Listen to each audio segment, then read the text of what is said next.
Assalamualaikum warahmatullahi wabarakatuh. Perkenalkan, saya Sri Wahyunisa Fitri dengan NIM 2010 2060 52 dari Prodi S1 Manajemen Pendidikan Islam, Fakultas Tarbiyah dan Ilmu Keguruan Institut Agama Islam Negeri Kerinci. Pada video kali ini saya akan membahas tentang manajemen peserta didik.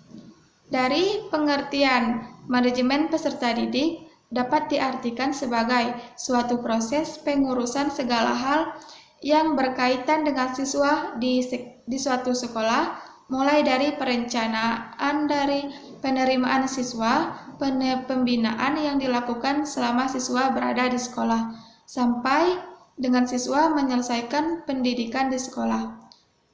Dan tujuan manajemen peserta didik adalah mengatur kegiatan peserta didik agar kegiatan-kegiatan tersebut menunjang proses pembelajaran di lembaga pendidikan atau di sekolah. Dan tujuan manajemen peserta didik ini adalah menata proses kesiswaan mulai dari peraturan mengikuti pembelajaran sampai dengan lulus sesuai dengan institusional yang berlangsung secara efektif dan efisien.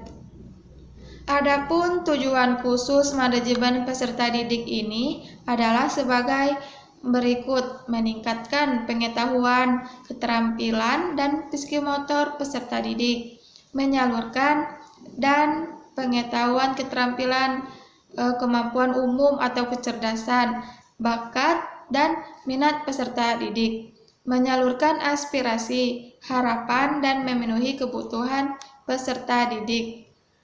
Fungsi manajemen peserta didik sebagai wahana bagi peserta didik untuk mengembangkan diri seoptimal mungkin, baik yang berkenaan dengan segi-segi individualitasnya, segi sosial, aspirasi, kebutuhan, dan segi-segi potensi peserta didik lainnya. Agar tujuan dan fungsi manajemen ini dapat tercapai, ada beberapa prinsip yang perlu diperhatikan dalam pelaksanaannya. Prinsip-prinsip yang perlu diperhatikan adalah sebagai berikut. 1. Penyelenggara harus mengacu pada peraturan yang berlaku pada saat program dilaksanakan. 2. Manajemen peserta didik harus mempunyai tujuan yang sama dan atau mendukung terhadap tujuan manajemen sekolah secara keseluruhannya. 3. Segala bentuk kegiatan manajemen peserta didik haruslah mengembang misi pendidikan dan dalam rangka mendidik peserta didik. 4. Kegiatan-kegiatan manajemen peserta didik haruslah diupayakan untuk mempersatukan peserta yang mempunyai keragaman latar belakang dan punya banyak perbedaan. 5. Kegiatan manajemen peserta didik haruslah dipandang sebagai upaya pengaturan terhadap pembimbingan peserta didik. 6. Kegiatan manajemen peserta didik haruslah mendorong dan memacu kemandirian peserta didik. 7. Kegiatan manajemen peserta didik haruslah fungsional bagi kehidupan peserta didik, baik di sekolah maupun di masa depan.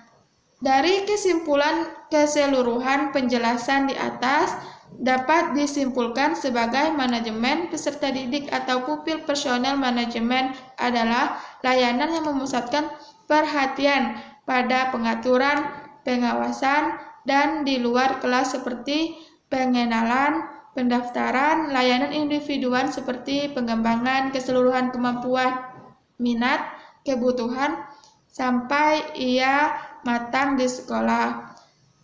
Itulah tadi video presentasi dari saya mengenai manajemen peserta didik.